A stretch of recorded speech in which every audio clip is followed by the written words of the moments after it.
দেশের গণতন্ত্রের পুনরুদ্ধারের লক্ষ্যে আমরা ইন্দিরা পক্ষে বিপুল ভোটে দেই।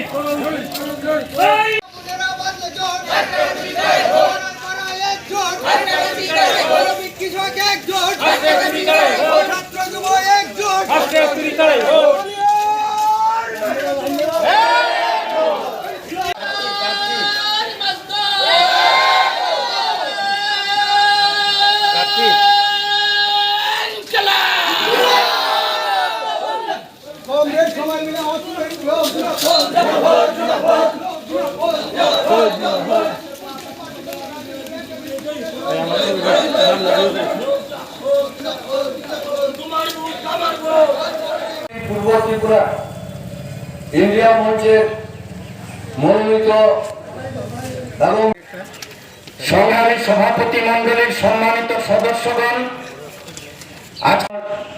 যুগ্ম আহ্বায়ক সিপিআইএম এর কমলপুর মহকুমা সম্পাদক কমরেড রঞ্জন দাস, কমলপুর শহরের সম্মানিত ক্রেতা বিক্রেতা সজ্জন মন্ডলী, আরো রাজবিহারী ঘোষ আরএসপির সম্পাদক কমরেড অনল দেব সহ অন্যান্য নেতৃত্ব, কাস্তে হাতের তারকা চিহ্ন, এই চিহ্নে ভোট দিয়ে এইবার এই পূর্ব আসনে বিপুল ভোটে আমরা জিতব এবং আপনাদের সহযোগিতায় আপনাদের আশীর্বাদে আমি ভালোভাবে এই আসন থেকে নিযুক্ত হয়ে জয় হয়ে আমি পার্লামেন্টে যেতে পারবো এবং ইন্ডিয়া জোটকে শক্তিশালী করতে পারবো আপনাদের আশীর্বাদে।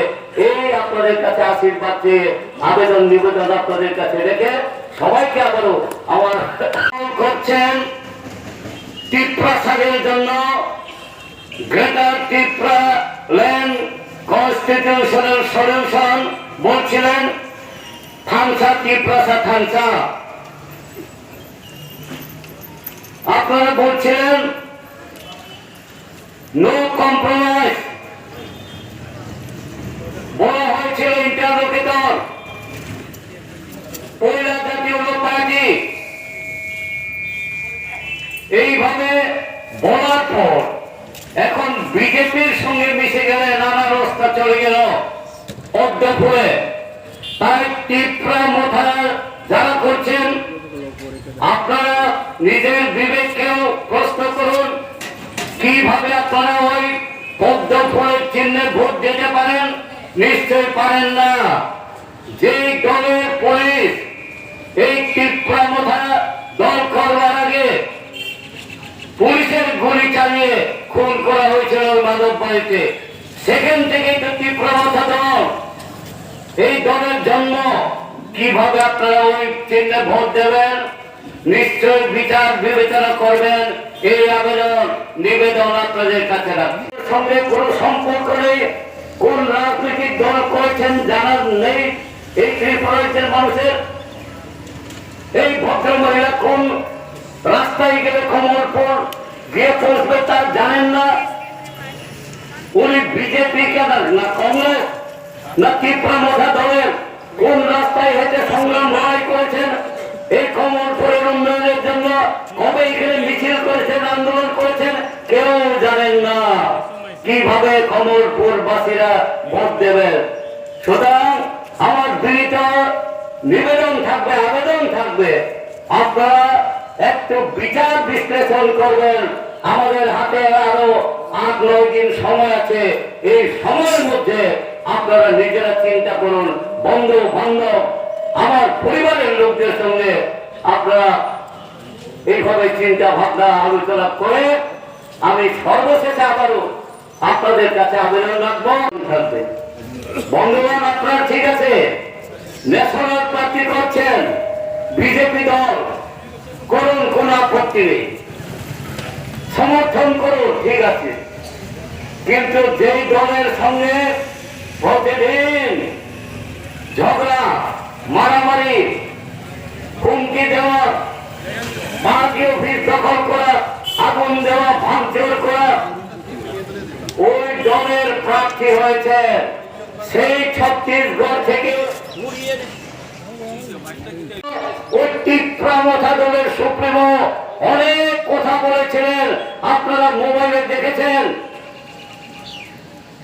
আমি বিক্রি করব না, আমার তীব্রসার মাথা বিক্রি করব না, কত টাকা বিজেপির কাছে আছে, এই সমস্ত কথা বলে এখন কিভাবে বিক্রি হয়েছে, কত টাকায় বিক্রি হয়েছে, তীব্রসাদের মাথা কত করে বিক্রি করে দিয়েছেন জানি না, কিন্তু ওই আদালত শেষ হয়ে গেল, পদ্ম করে ঢুকে গেল।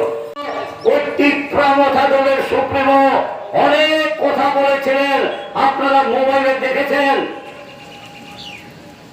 আমি বিক্রি করব না, আমার তীব্রসার মাথা বিক্রি করব না, কত টাকা বিজেপির কাছে আছে, এই সমস্ত কথা বলে এখন কিভাবে বিক্রি হয়েছে, কত টাকায় বিক্রি হয়েছে, তীব্রসাদের মাথা কত করে বিক্রি করে দিয়েছেন জানি না, কিন্তু ওই আদালত শেষ হয়ে গেল, পদ্ম করে ঢুকে গেল।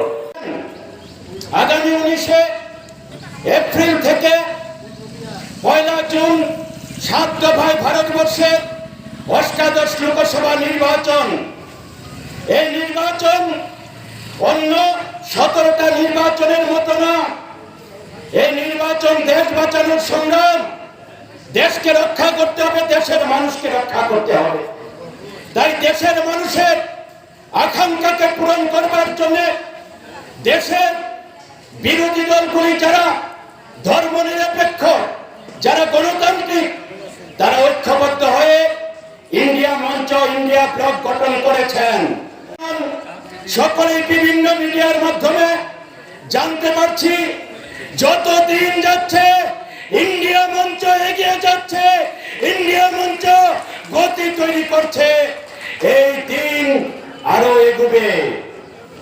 কারণ 2014 সালে নরেন্দ্র দাস দামোদর মোদী যখন প্রধানমন্ত্রী হওয়ার জন্য চার্টার বিমান করে একটার পর একটা রাজ্য ঘুরে বেরিয়ে গাল ভরা প্রতিশ্রুতি দিয়েছিলেন, ঝুড়ি ঝুড়ি প্রতিশ্রুতিতে একটা অংশের মানুষ মনে করেছিলেন এমন প্রধানমন্ত্রী হলে দেশ এগিয়ে যাবে।